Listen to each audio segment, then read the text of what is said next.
নমস্কার। বৃহস্পতিবার আজকে আমাকেই আপনারা দেখতে পাবেন। এখন এই বৃহস্পতিবার আজকের দিনটা ইম্পর্টেন্ট। কেন ইম্পর্টেন্ট? ক্যালেন্ডার বলছে আজকে হচ্ছে 14th of November।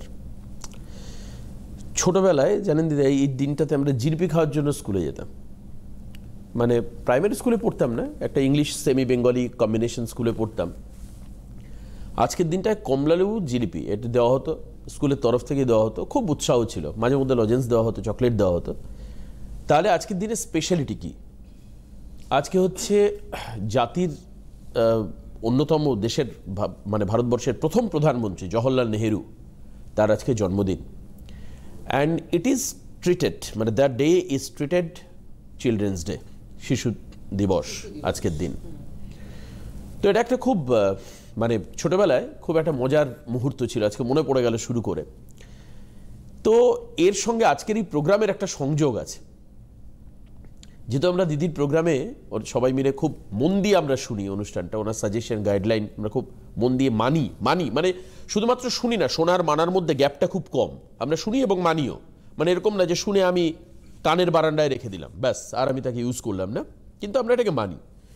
আজকে যেটা আমাদের বিষয় সাবজেক্ট আজকে যেটা, সেটা হচ্ছে ছোটদের জন্মছক। আমরা চিলড্রেন্স ডেতেই এই বিষয় নিয়ে আলোচনা করব, শিশু দিবসের দিন, যে ছোটদের জন্মছক দেখে কি বলা সম্ভব যে আপনার সন্তান কোন দিকে যেতে পারে, ওর পড়াশুনো করা কোন পথে, মানে কোন পথে বলতে আমি বলতে চাইছি কোন সাবজেক্ট নিয়ে ওর পড়াশুনো করাটা ঠিক হবে। এবং শুধুমাত্র পড়াশুনো করা ঠিক হবে না, কোন বিষয়ে পড়াশুনো করলেও জীবনে সাফল্য পাবে, মানে কোন সাবজেক্ট নিয়ে পড়লে আপনার সন্তান, মানে যে আপনার পরিবারের সব থেকে কনসার্নিং পিপল, মানে তার ভালো আপনারা সবাই চান, বাচ্চাদের কোন পথে পড়াশুনো করবে। আসুন আজকে আমরা এই বিষয় নিয়ে আলোচনা করব। জ্যোতিষতন্ত্রে তন্ত্রোক্ত গণেশ সাধিকা রাজশ্রী দি আমাদের সঙ্গে আজকে অনুষ্ঠান উপস্থিত রয়েছেন। আমি স্বাগত জানাবো দিদিকে।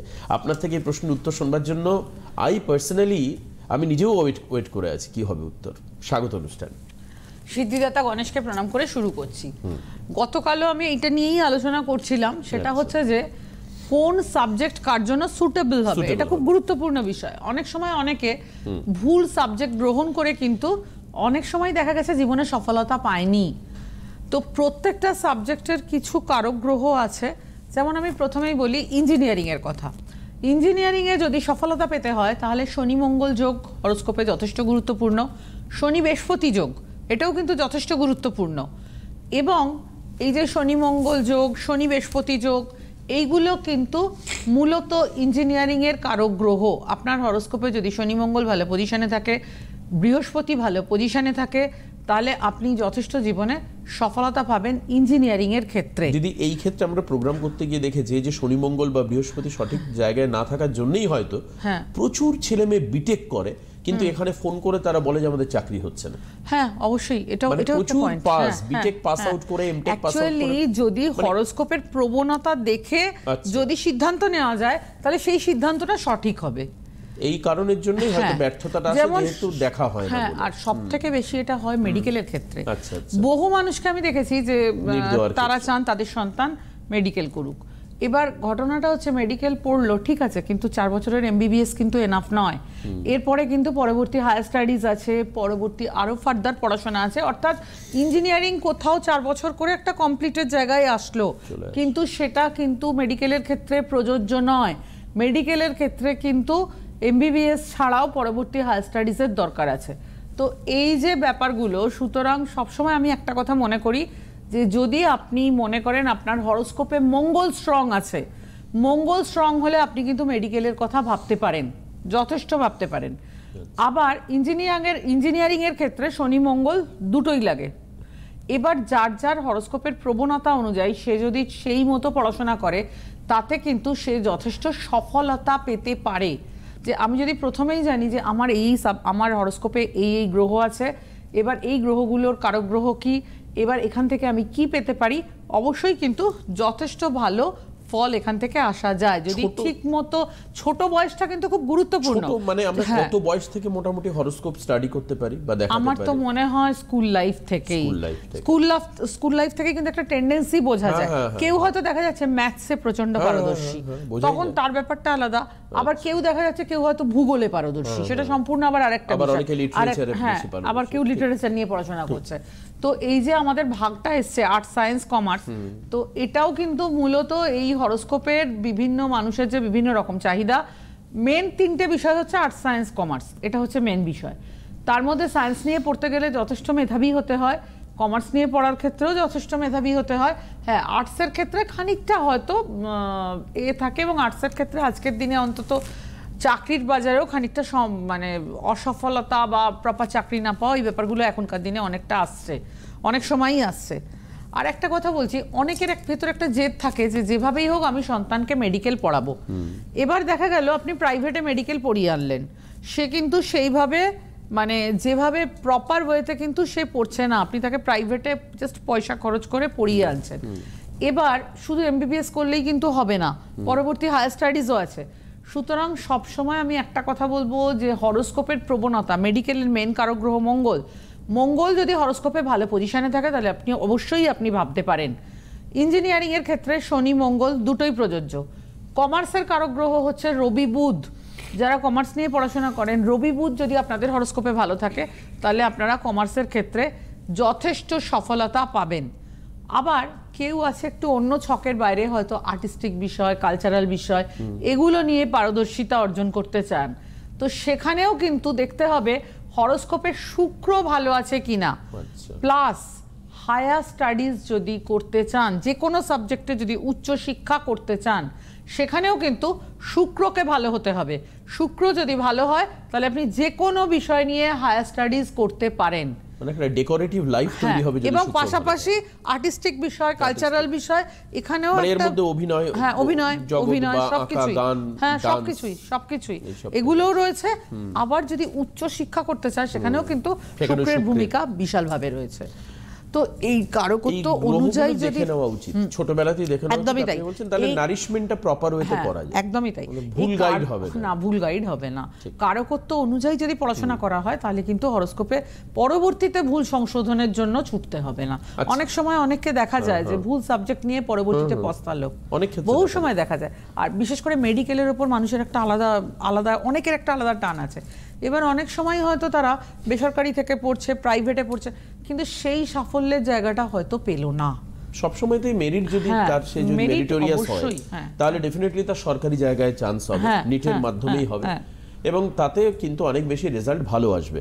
আচ্ছা, এবার একটা কথায় আসি যে এই যে ছোটদের আমরা মানে রাজশ্রী মানেই হচ্ছে রেমিডিয়াল প্রসিজিয়ারের ক্ষেত্রে বিভিন্ন ভ্যারাইটি আছে অ্যাজ পার দ্য প্রোফাইল। কারোর ক্ষেত্রে উনি স্টোন দিচ্ছেন বা কারোর ক্ষেত্রে আধ্যাত্মিক প্রক্রিয়া বলছেন, হ্যাঁ, এবং এই যে জ্যোতিষতন্ত্র, তন্ত্রোক্ত গণের সাধিকা বলা হয় যে আমাদের দেহের উপর নানান রকম কাজ করা, আপনি বলছিলেন সেদিন যে তাকে এম্পাওয়ার্ড করা। এবার বাচ্চাদের ক্ষেত্রে রেমেডি দেওয়ার ক্ষেত্রে সবসময় একটু কেয়ারফুল থাকতে হয় এই কারণের জন্য, কারণ তারা হয়তো দেখা যাচ্ছে মূল্যবান জিনিস হারিয়ে ফেলতে পারে, নষ্ট করতে পারে। তার ক্ষেত্রে স্পেসিফিক মানে ব্যবস্থা নিশ্চয়ই থাকে। হ্যাঁ, আছে। দেখুন, বাচ্চাদের ক্ষেত্রে হুট করে একটা স্টোন পরিয়ে দিলাম ছোট বয়সে, এটার সঙ্গে আমি একমত নই। কারণ একটু বয়স মানে 16-18 এখান থেকে ঠিক আছে, ভালোভাবে বুঝতে না শিখলে সেক্ষেত্রে তা নয় তো কিন্তু সে হয়তো জিনিসটা হারিয়ে ফেললো। তো এগুলো তো একটা কস্ট আছে এবং এ আছে, সুতরাং এটা কখনোই বাঞ্ছনীয় নয়। আর গ্রহের পুজোরও কিন্তু বিশাল ভূমিকা আছে। গ্রহ পুজো কিন্তু আমাদেরকে, যেটা আমি বহু সময় বলে থাকি, যে গ্রহ পুজো কিন্তু আমাদেরকে বহু নেগেটিভিটি থেকে বের করে আনতে পারে। হরোস্কোপের বহু নেগেটিভিটি, এটা বাচ্চাদের ক্ষেত্রে, বাচ্চাদের ক্ষেত্রে সম্ভব, একদমই সম্ভব। যে ছোট ছোট ছেলে মেয়েরা, তাদের জন্যও কিন্তু গ্রহ সংস্কার করে তাদের পড়াশোনার জায়গা, দেখুন পড়াশোনাটা তো মেন ব্যাপার, সেটাই জীবনের ভিত্তিপ্রস্তর। তো সেই জায়গাটাকে মানে আরো বেশি করে যাতে সে ভালো পড়াশোনা করতে পারে, যে সাবজেক্টের দিকে তার ন্যাক আছে সেই দিকে তাকে ঠেলা। অনেক সময় দেখা যায় ভুল সাবজেক্ট নিয়ে মানুষ পস্তায়, বহু সময় এই জিনিসটা আমি দেখি। বিশেষ করে এই মেডিকেলের ক্ষেত্রে ম্যাক্সিমাম হয়। মানে অনেক বাবা মারই স্বপ্ন থাকে যে মেডিকেল পড়ুক, কিন্তু আলটিমেট দেখা যাচ্ছে তার হরোস্কোপে চার্টে মঙ্গল ভালো নয়। তো মঙ্গল ভালো নয়। আর একটা কথা আমি বলবো, যদি আপনি হায়ার স্টাডিজ করতে চান, গবেষণা করতে চান, পড়াশোনার ক্ষেত্রে যে গবেষণার ব্যাপারটা থাকে, এইগুলো যখন করতে চাইছেন তখনও কিন্তু শুক্রের ভূমিকা, মানে পোস্ট মাস্টার্স যদি সে করতে চায়, পিএইচডি অফ এনি সাবজেক্ট, অবশ্যই শুক্র যদি বলবান হয় তাহলে এগুলো হওয়াও সম্ভব। আবার আর্টিস্টিক বিষয়, কালচারাল বিষয়, এই জাতীয় বিষয়ও কিন্তু যথেষ্ট পারদর্শিতা থাকা সম্ভব। যারা অভিনয় করেন, যারা বিভিন্ন রকম কালচারাল বিষয়ের সঙ্গে যুক্ত, তাদের হরস্কোপেও কিন্তু শুক্র ভালো হতে হবে। আবার হায়ার স্টাডিজ যারা করতে চান তাদের জন্যও শুক্র ভালো হতে হবে। বেশ, এবার এটা আমরা বুঝবো কি করে? তার জন্য আমাদের অবশ্যই অ্যাস্ট্রোলজিক্যাল অ্যানালিসিস প্রয়োজন। জন্ম ছক থেকে সেটা দেখে বোঝা সম্ভব। যারা মনে করছেন যে এই জায়গা থেকে একটা প্রপার গাইডলাইন নিয়ে এগোবেন, তারা অবশ্যই রাজশ্রীদির কাছে আসবার জন্য চেম্বার বুকিং করতে পারেন। চেম্বার হচ্ছে 9830693535, এই নাম্বার দেখুন টিভি স্ক্রিনে অলরেডি যাচ্ছে এই নাম্বারটা। এবং সেকেন্ড যে নাম্বার 9830693579, এটাও অলরেডি টিভি স্ক্রিনে যাচ্ছে। এখান থেকে নাম্বার আপনি দেখে নিতে পারেন। অনলাইনের ক্ষেত্রে 9330789557, এই নাম্বারে আপনি অনলাইনে করতে পারেন। যদি আপনি অফলাইন চেম্বারে না আসতে পারেন তো definitely there is an another option, সেটা হচ্ছে অনলাইন চেম্বার। আমি চেম্বারগুলো ডিটেইল আপনাদেরকে বলে দিচ্ছি। আগামী 15th of November থেকে শুরু করে টুয়ার্ডস ডিসেম্বর লাস্ট অলমোস্ট যে চেম্বারগুলো রয়েছে বলবো, কিন্তু তার আগে একজন ফোনে আছেন, আমি ফোনটা নিয়ে নিই। কে রয়েছেন ফোনে? হ্যালো, আমি বর্ধমান থেকে বলছি। বর্ধমান থেকে বলছেন, বেশ বলুন, স্বাগত। হ্যাঁ বলছি, স্বাগত আমাদের দুজনকেই নমস্কার। নমস্কার আপনাকে। কেমন লাগছে অনুষ্ঠান দেখতে আগে তাই বলুন। ভালো, খুব ভালো, খুব ভালো লাগছে। খুব ভালো লাগছে। আচ্ছা, টিভিতে প্রোগ্রাম দেখছেন, কতদিন ধরে দেখছেন মোটামুটি? প্রায় 8-10 বছর।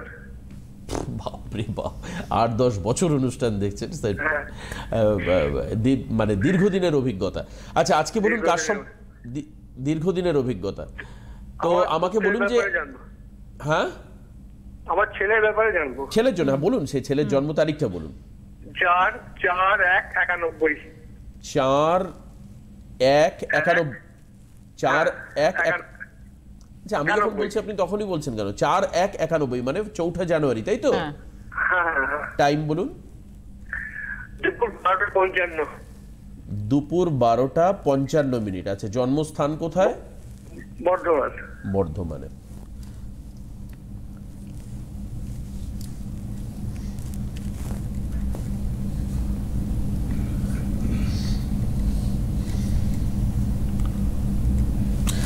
আচ্ছা, 4 জানুয়ারি 1991, সেদিন ছিল ফ্রাইডে, দুপুর 12:55, বর্ধমান। মেষ লগ্ন, সিংহ রাশি। মেষ লগ্ন, সিংহ রাশি, মঘা নক্ষত্র। মঘা হচ্ছে কেতুন নক্ষত্র, দেবারি বা রাক্ষসগণ। আচ্ছা, এবার মেন হরোস্কোপে যাব। মেন হরোস্কোপে যেটা দেখছি, লগ্ন হচ্ছে মেষ। হরোস্কোপে বৃহস্পতি কর্কটে বক্রী অবস্থায় রয়েছে। বাকি গ্রহরা মার্গী রয়েছে। মেন হরোস্কোপে যাব।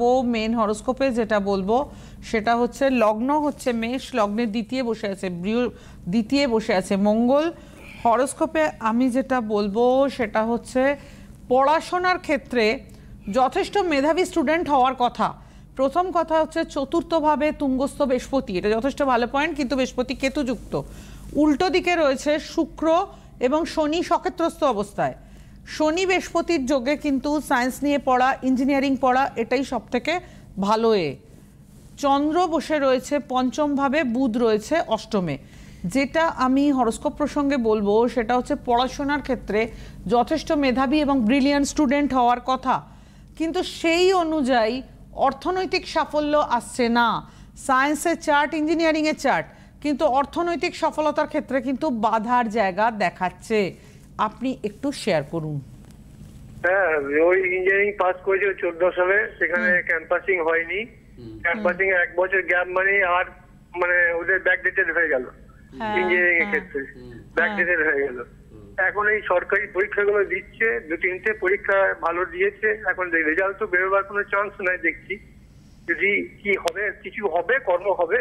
প্রাইভেট থেকে করেছে নাকি ইঞ্জিনিয়ারিং? প্রাইভেট কোন সংস্থা থেকে করেছে? হ্যাঁ, প্রাইভেট, এইওটি মানে আদিসপ্ত গ্রামের ওখান থেকে।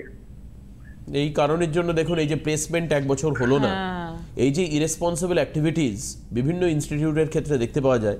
ভর্তির সময় গাল ভরা গল্প, আর যখন ক্যাম্পাসিং এর সময় আসে তখন দেখা যায় বড় বড় ভালো ভালো কোম্পানিগুলো আসে না, নিয়ে আসতে পারে না তারা। তো এখন কি করা যায় আপনি বলুন দেখি। দেখুন এখন করার যেটা সেটা হচ্ছে যে এখন যে কোনো ভাবে আপনি বলছেন আর অর্থের জায়গাটা খারাপ, হ্যাঁ ভালো ভালো চাকরি অর্থ রোজগার নয়, ভালো চাকরি অর্থ রোজগার নয়, কিন্তু যেটা করতে হবে সেটা হচ্ছে গ্রহ সংস্কার করতে হবে। গ্রহ সংস্কারের পাশাপাশি আমি আরেকটা জিনিসও বলবো, একটু মহালক্ষ্মীর পুজো। কেন এত পড়াশোনা করলেন, এত কিছু করলেন, আলটিমেট কিন্তু কোনো লাভ হচ্ছে না। তো বিশেষভাবে আমি যেটা বলবো, মা লক্ষ্মী অর্থের দেবী, মহালক্ষ্মীর পুজো এবং টোটাল গ্রহ সংস্কার। গ্রহ সংস্কার করুন, গ্রহ সংস্কার না করলে এই জায়গাটা থেকে বেরোনো যাবে না, আটকে যাচ্ছেন আপনি। বুঝতে পারছেন? অথচ ভালো ভালো গ্রহ পজিশন। হ্যাঁ বলুন, কি বলছেন? না আমি বলি ঠিক আছে, যেটা বলেন গ্রহ সংস্কার করার জন্য ঠিক আছে, আমি দেখছি কি করা যায়। আপনার ভাবনা চিন্তাটাও এই ক্ষেত্রে দরকার, কারণ 2014 সালে পাশ করেছে আপনি বললেন, তার মানে দ্যাট ইজ অলমোস্ট দ্য 9.5 ইয়ার এগো। 9.5 বছর থেকে 10 বছর আগে পাস আউট করেছে। এখন শুধুমাত্র ব্যাক ইয়ার নয়, মানে যথেষ্ট এখন অনেকটা পিছিয়ে গেছে, মানে it's too hard to get job. এখন শুধু ইঞ্জিনিয়ারিং এ চাকরি পাবে কিনা সেটাও সন্দেহ। অন্যান্য হয়তো স্ট্রিমে দেখতে পাবে। আমি অন্যান্য জায়গা আমিও তাই বলবো যে অন্য জায়গায় দেখুন আর কি, অন্য কম্পিটিটিভ এক্সাম গুলো দিন। আর ওই যে আরেকটা জায়গা উনি দিদি খুব বিপজ্জনক একটা কথা বলেছেন, যে আমি এরকম প্রচুর দেখেছি, প্রচুর ছেলেমেয়ে না কন্টিনিউ সরকারি চাকরির প্রতি এফোর্ট দিতে দিতে জীবনের আসল সময়টা নষ্ট করে ফেলে। এরপরে চুল দাড়ি পেকে তখন সরকারিও হলো না, কিছুই হলো না, সে তখন বেসরকারিও পায় না, কিছুই পায় না। এই যে বললেন না উনি যে সরকারি চাকরিগুলোই পরীক্ষা দিচ্ছে কন্টিনিউয়াসলি, এবার এটা how do you confirm that যথেষ্ট ভালো বেসরকারি কোম্পানিতেও চাকরি করতে পারতো, একদম বেসরকারি করতে পারতো। এখানে ডিসিশন মেকিং এর ভুল, হরোস্কোপ কিন্তু খারাপ বলবো না, না সেটা তো আপনি কম্বিনেশন বললেন, যথেষ্ট ভালো। তার জন্য একাডেমিকে খুব একটা প্রবলেম হয়তো হয়নি, ক্যারিয়ারে গিয়ে প্রবলেমটা হচ্ছে। একদমই তাই। বুঝতে পারলেন? এই একটা ফোনের মাধ্যমে আমি সবাইকে বলতে চাইছি, দিদির এই প্রোগ্রাম থেকে সবার জানা উচিত, বোঝা উচিত, এই কারণের জন্যই ক্যারিয়ার কাউন্সেলিং করা উচিত। এবং এই কারণের জন্য যে আজকে যে অনুষ্ঠানটা আমরা করছি, যে ছোটবেলা থেকে যদি আমি বুঝে যেতাম যে এটা করতে হবে, এবং তখনই কিন্তু গাইডলাইন আপনাকে দিয়ে দেওয়া হবে যে একাডেমিক ক্যারিয়ারের পরে আপনার এই দিকে যাওয়া উচিত, সেটাও কিন্তু দিদি বলে দেবেন আপনাদেরকে। একাডেমিক ক্যারিয়ার শেষ হওয়ার পর তার এই করা উচিত। হ্যাঁ, আমি সবসময় এটা বলে দিই, যারা আমার চেম্বারে আসে আমি সবসময় এটা বলি যে এটার পরে এইটা করতে হবে। একদমই তাই। মানে বলতে বলতে একটা এক্সাম্পল চলে আসলো যে 2014 সালে বিটেক পাস করেছে। আমরা কিছুক্ষণ আগে ইঞ্জিনিয়ারিং এর কথা বলছিলাম, গ্রহের কম্বিনেশনও কিন্তু দেখে তাই ওই যেটা হলো পজিটিভই আছে, পড়াশোনা ঠিক হয়েছে, কিন্তু ক্যারিয়ার তৈরি হয়নি, অর্থের জায়গাটা তৈরি হয়নি। এগুলো নিয়ে একটু ভাবুন। শুধুমাত্র আপনাকে বলবো না, সবাই যারা এই অনুষ্ঠান দেখছেন, বাদবাকিরা যারা আমাদের রয়েছেন, তাদের সবাইকে বলবো। দিদি আরো আরেকটা কথা হচ্ছে কি, এই যে সরকারি চাকরির ওরে বাবা খুব বিপজ্জনক, ভালোভাবে যে ইঞ্জিনিয়ারিং করছে তার সরকারি চাকরির কি দরকার, সে তো ভালো বেসরকারি চাকরিও পেতে পারে। বেশ বেশ, এবার আরো আরেকজন রয়েছেন ফোনে, আমি নিয়ে নিই। হ্যালো, কে রয়েছেন? নমস্কার, আমি রীতা মুখার্জি বলছি হাওড়া থেকে। রীতা দেবী, আপনি হাওড়া থেকে বলছেন, কার সম্পর্কে জানবেন? নিবেদিতা মুখার্জি। নিবেদিতা মুখার্জি, আচ্ছা আচ্ছা আচ্ছা, হ্যাঁ কার সম্পর্কে? আমি আমার ছোট মেয়ে সম্পর্কে জানতে চাইছি। আচ্ছা, দিদির প্রোগ্রাম টিভিতে দেখা হয়? হ্যাঁ, না দেখেছি, শুধু তাই না, ওনার সঙ্গে আমি অনলাইনে 1 বছর আগে যোগাযোগ করেছিলাম, ঠিক আছে। এবং উনি আমাকে আমার মেয়ে তখন মানে খুব একটা ভালো চাকরি করতো না, কিন্তু উনি বলার পরে উনি আমাকে সমস্ত মানে মানে প্রায় 40 মিনিট ধরে ওনার সঙ্গে আমার ফোনে কথাবার্তা হয়, ঠিক আছে। তারপরে উনি যেগুলো আমাকে বলেছিলেন সেটা করার পরে তারপরে আমার মেয়ে একটা বেটার চাকরি পেয়েছিল, এখন সেটা করছে। হ্যাঁ, তার এখন আপনি আরো ওই যে একটা দেখিয়ে ভালো হয়েছে, তার থেকে আবার নতুন করে আশা তৈরি হয়েছে যে আরেকটু মনে হয় ভালো হবে, এই তো?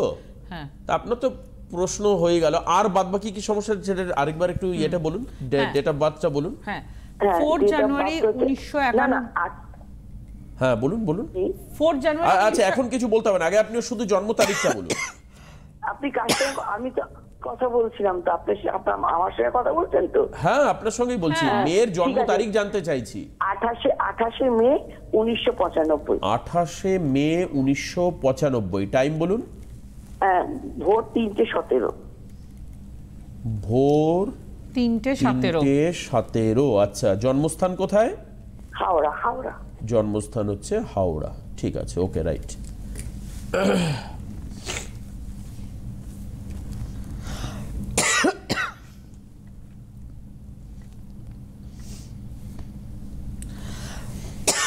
আচ্ছা, যেটা আমি বলবো সেটা হচ্ছে মেন হরোস্কোপে যেটা দেখা যাচ্ছে, সরি একটু কিছু মনে করবেন না, ঠান্ডা গরমে সবারই শরীর খারাপ হচ্ছে, প্রচন্ড কাশি হচ্ছে। 28/5/1995 সেদিন ছিল রবিবার, ভোর 3:17 হাওড়াতে জন্ম হয়েছিল, হাওড়া, ওয়েস্ট বেঙ্গল। আচ্ছা, এবার আমি যেটা বলবো সেটা হচ্ছে যে লগ্ন হচ্ছে মেষ, রাশিও মেষ, লগন চাঁদা, মেষ লগ্ন, মেষ রাশি। হ্যাঁ, দুটোই মেষ, হ্যাঁ সেটা দুটোই মেষ, ওটাই তো বলছেন, লগন চাঁদা। লগন চাঁদা এটাকে বলে, লগন চাঁদা, ভালো ভালো এটা। রাশিয়ার লগ্ন একই যদি হয়। এবার যেটা আমি বলবো সেটা হচ্ছে মেন হরোস্কোপে বক্রী অবস্থায় বুধ বৃষতে রয়েছে, বৃহস্পতি বৃশ্চিকে রয়েছে, বাকি গ্রহরা মার্গী। আচ্ছা, এবার মেন হরোস্কোপে যাব। মেন হরোস্কোপে যেটা দেখছি লগ্নে শুক্র, চন্দ্র, কেতু। আচ্ছা, যেটা বলবো সেটা হচ্ছে এই হরোস্কোপ দেখে যেটা আমার মনে হয়েছে, একাদশে শনি বসে আছে, সায়েন্স নিয়ে পড়লে সবচেয়ে অ্যাপ্রোপ্রিয়েট হয়, ইঞ্জিনিয়ারিং করলে সব থেকে অ্যাপ্রোপ্রিয়েট হয়। হরোস্কোপ যথেষ্ট ভালো, কিন্তু আমি কোথাও বলবো আপনার ভেতরে একটা বৃহস্পতি ভাগ্যপতি অষ্টমে থাকার জন্য কোথাও একটা ডিসস্যাটিসফ্যাকশন আছে, আরো বেশি হয়তো হওয়া উচিত ছিল, কিন্তু সেই জায়গাটা ডেভেলপ হয়েছে উনি বলছেন। হ্যাঁ হ্যাঁ, আরো বেশি ডেভেলপমেন্টের জায়গা রয়েছে, আরো বেশি ডেভেলপমেন্টের জায়গা রয়েছে। বৃহস্পতিকে যদি ঠিক করা হয় আরো বেশি ডেভেলপমেন্টের জায়গা কিন্তু রয়েছে। আপনি একটু শেয়ার করুন। হ্যাঁ, ও এখন মোটামুটি চাকরি করছে, কিন্তু আমি একটু বিয়ের ব্যাপারে একটু কথা বলতে চাইছি। চাকরির ক্ষেত্রে আরেকটু ডেভেলপমেন্ট হলে ভালো হয় নাকি না? সে তো নিশ্চয়ই, সে তো সবাই হওয়া সম্ভব, সেটা হওয়া সম্ভব, কিন্তু তার জন্য বৃহস্পতির নারিশমেন্ট, বৃহস্পতিটাকে একটু ঠিক করতে হবে। বৃহস্পতি ভাগ্যপতি অষ্টমে রয়েছে, তো এটা ভালো পয়েন্ট নয়, বাকি সব পয়েন্টই ঠিক আছে। আর যেটা ওনার এখন সবচেয়ে বড় কনসার্ন বিয়ে, মানে বিয়ের জন্য আমি যেটা বলবো, লগ্ন সপ্তমে রাহু কেতু অ্যাক্সিস রয়েছে। এবার সপ্তমপতি শুক্র লগ্নে রয়েছে, সপ্তমপতি শুক্র লগ্নে থাকাটা বিয়ের জন্য যথেষ্ট ভালো পয়েন্ট, কিন্তু লগ্ন সপ্তমে রাহুকেতু থাকার জন্য একটু কিন্তু সময়ও লাগবে, এটাও আমি বলবো। লগ্ন সপ্তমে রাহুকেতু অ্যাক্সিস থাকলে বিবাহে একটু বিলম্ব হয়, লগ্নে ভালো হবে কিন্তু দেরি হবে। হ্যাঁ, সপ্তমপতি লগ্নে রয়েছে, ভালো বিয়ে হবে কিন্তু একটু সময় লাগবে।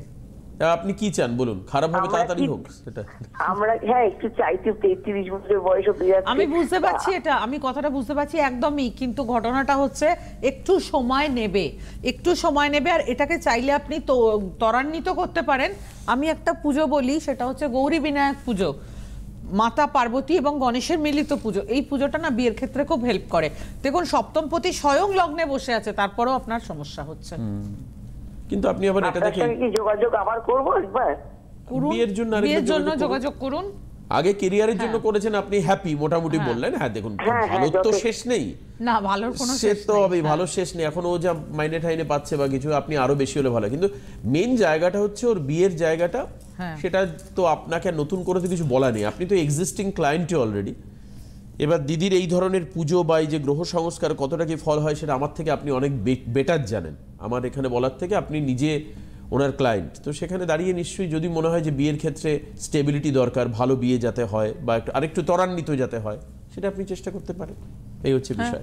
আজকে আর হাতে সময় নেই, আমি দ্রুত একবার বলে দিই যে 15 তারিখ হচ্ছে শুক্রবার কৃষ্ণনগর ত্রিনাথ লজ, 17 তারিখে রবিবার হচ্ছে খড়গপুর হোটেল স্বাগত, 18 তারিখ হচ্ছে সোমবার হাওড়া ময়দানে সুখসারি হাওড়া ময়দান, 22 তারিখে শুক্রবার Bardhaman hotel road Trinath lodge, 23 তারিখ হচ্ছে শনিবার দুর্গাপুর হোটেল রিলায়েন্স বেনাচেতি, 24 তারিখ হচ্ছে রবিবার আসানসোল হোটেল পূর্বাস ইন্টারন্যাশনাল, 25-11তে চেম্বার হচ্ছে সোমবার ব্যারাকপুরে সৌভাগ্য চক্র, আর 28-12তে শনিবার সেটা শিলিগুড়ির জন্য বুকিং করে রাখুন হোটেল ম্যানিরা, প্রধাননগর হিলকার্ট রোড, শিলিগুড়ির জন্য।